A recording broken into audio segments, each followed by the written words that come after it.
Every recession in your lifetime was announced the same way. Nobody saw it coming. The experts were caught off guard. Markets are unpredictable. The system is complex. And then came the losses. The job, the account balance, the retirement timeline that quietly moved 3 years further away.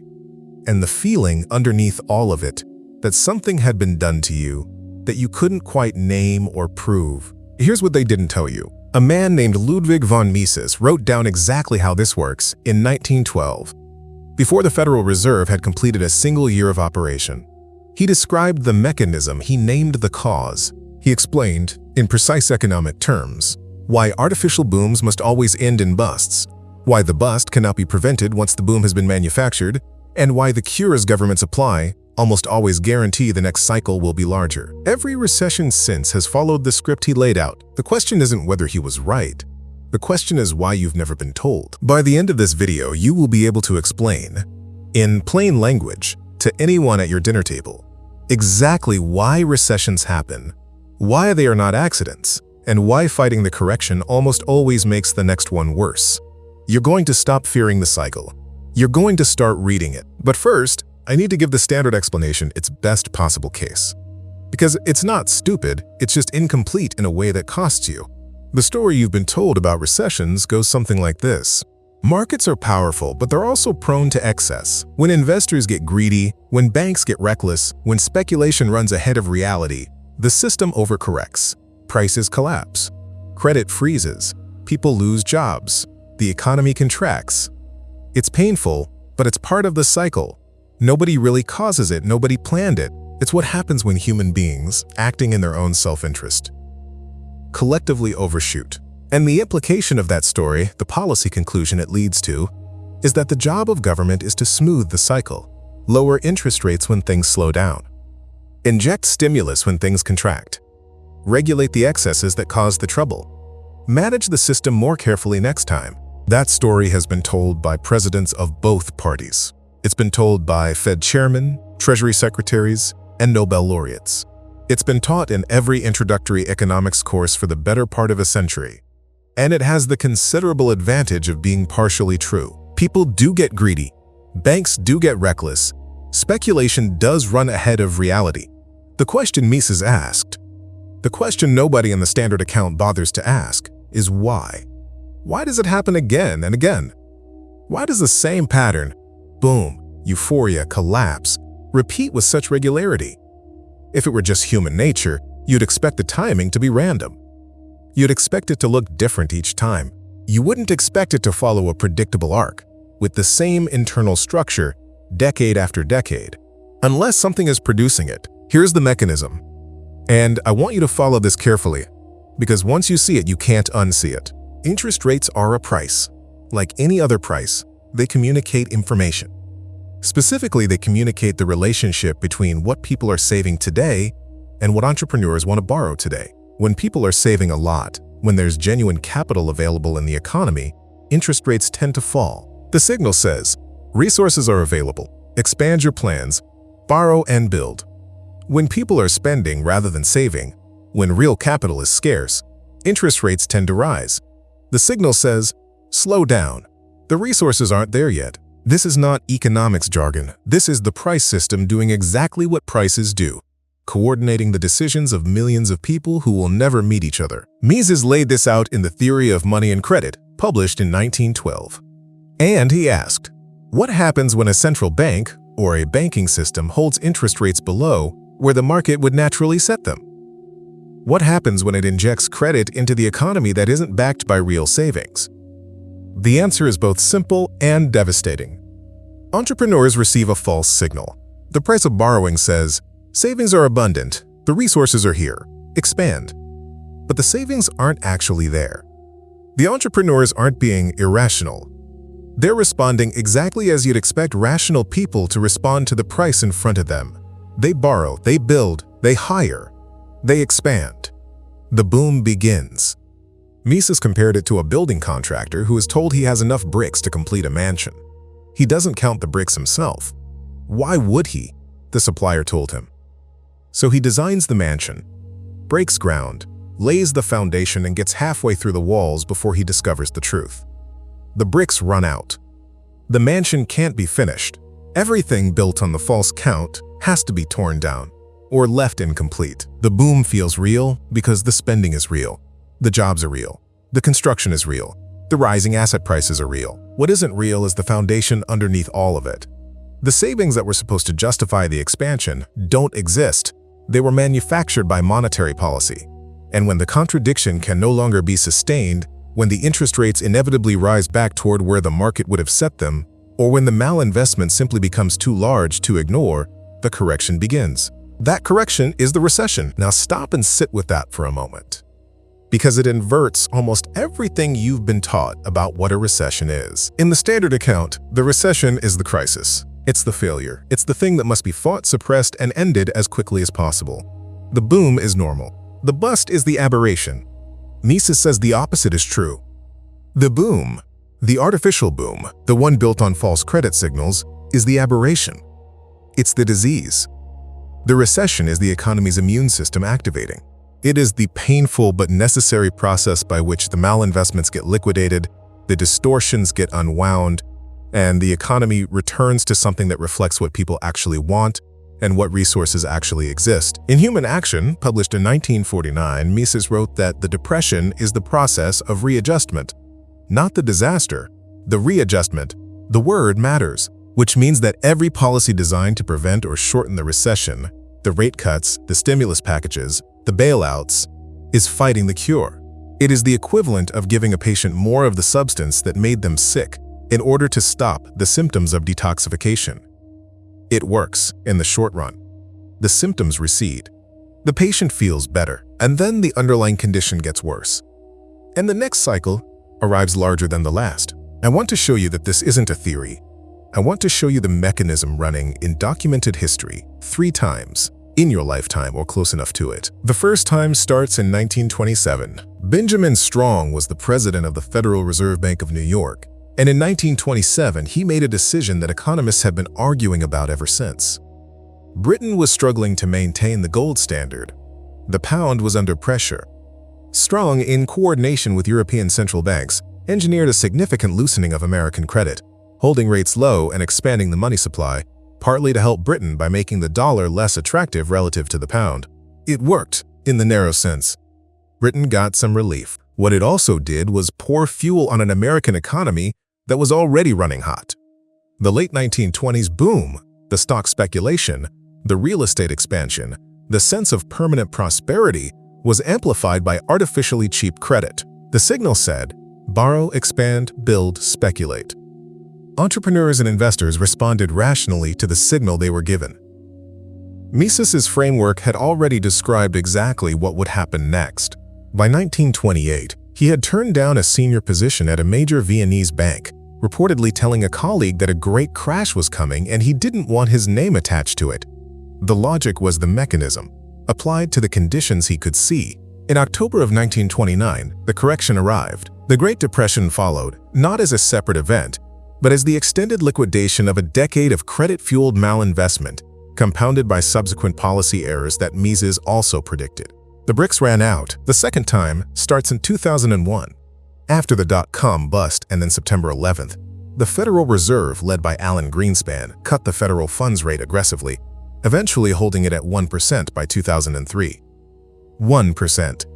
In a growing economy, the signal was deafening. Credit is essentially free, borrow and build. The sector that responded most dramatically was housing.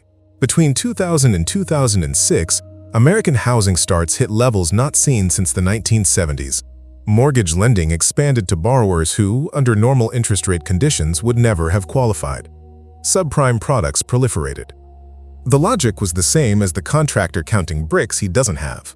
The price signal said the resources were there, so entrepreneurs and banks and homebuyers responded accordingly. The Financial Crisis Inquiry Commission, a federally appointed body, documented in its 2011 report that the Federal Reserve's monetary policy was a significant contributing factor to the credit expansion that produced the housing bubble. By 2008, rates had risen.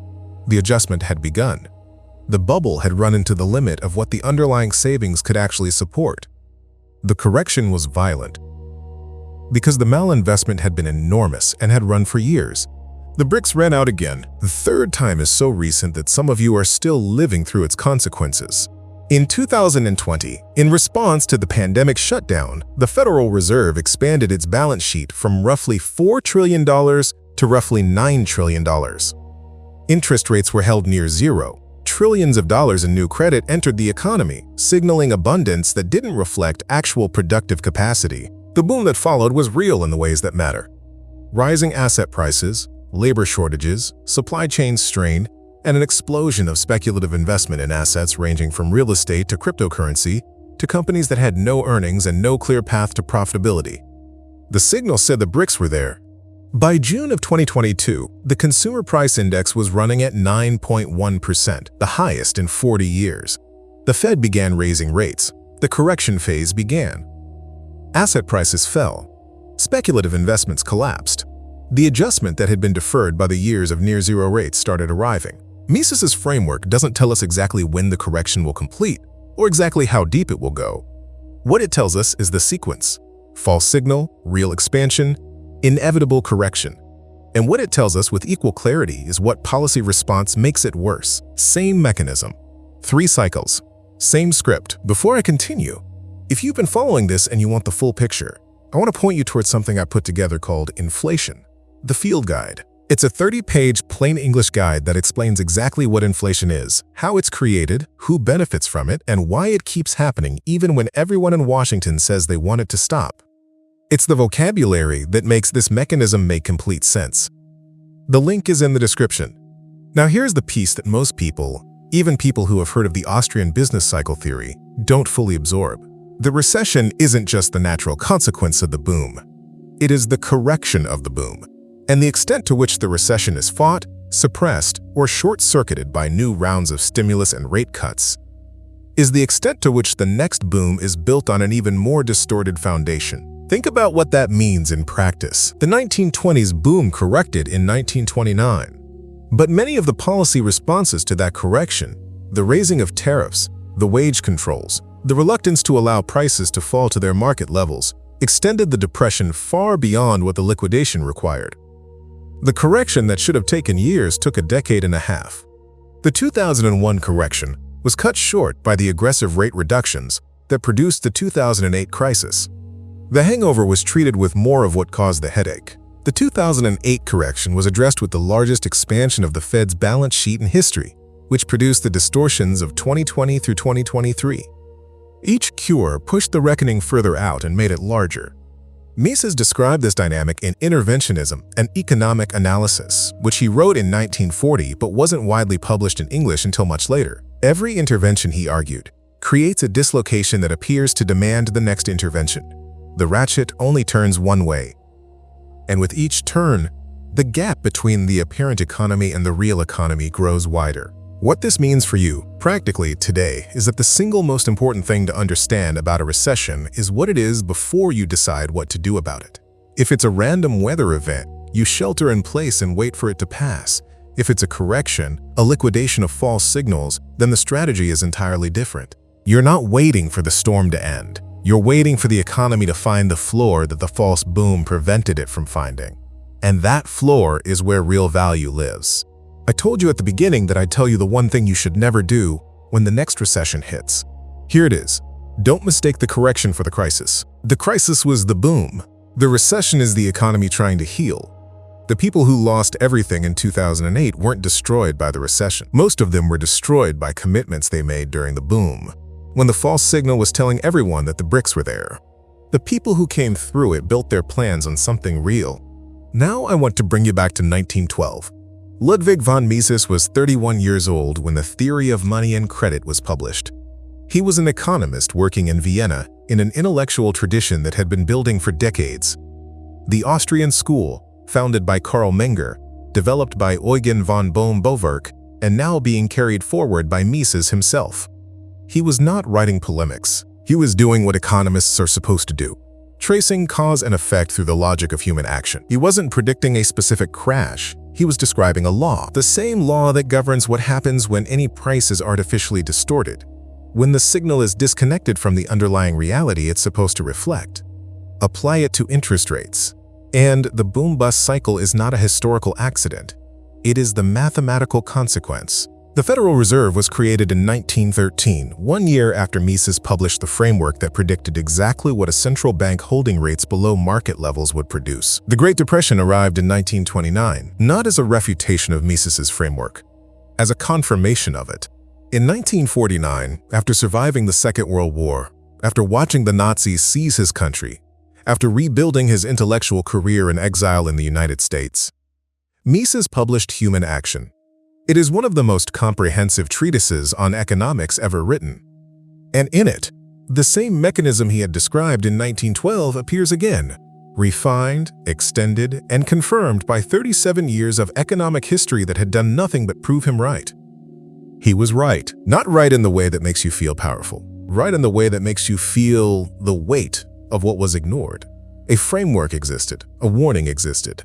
The mechanism was understood, and the policies that the framework predicted would cause recurring boom-bust cycles were implemented anyway, not out of ignorance, but out of something closer to preference. Because the people who run the boom are not usually the people who bear the cost of the bust. The politicians who take credit for the expansion are not in office when the correction arrives. The financial institutions that profit from the cheap credit are not the ones whose retirement accounts get cut in half. The experts who designed the stimulus packages are not the ones who lost the job. The gap between who benefits from the artificial boom and who pays for the inevitable correction is not an accident of history. It is a feature of the system. And that is why you were never told. Not because the information was hidden, because the people best positioned to explain it to you had every incentive not to. So here's where that leaves you. You now have something that most people watching economic news do not have: a framework, not a prediction. Mises himself was careful about that. Not a specific investment directive. And nothing in this video should be taken as personalized financial advice, but a framework for understanding what you're looking at when the next cycle runs. Watch the interest rate environment. When you see extended periods of rates held significantly below historical norms, the mechanism is running. The signal is being distorted. Real entrepreneurs are building real things on foundations that may not be real. That doesn't tell you the timing, it tells you the conditions. When the correction comes, and on a long enough timeline, it will. Don't run from it as though it's a natural disaster. A natural disaster is random. This is not. Understand that the correction is the economy trying to find the floor. And floors are where things can be built on something solid. Mises spent the last third of his life watching a world that had been given his framework and watching it choose differently. He didn't become bitter, he became more precise. He kept writing, kept teaching, kept making the argument in the clearest language he could find. There's something worth holding on to in that. The job isn't to be right in a way that wins the argument. The job is to understand clearly enough to act wisely, to make the commitments that rest on something real, to pass on to the people after you a framework that helps them see what's actually happening. Mises couldn't stop the booms. Neither can you, but you can stop being surprised by the correction.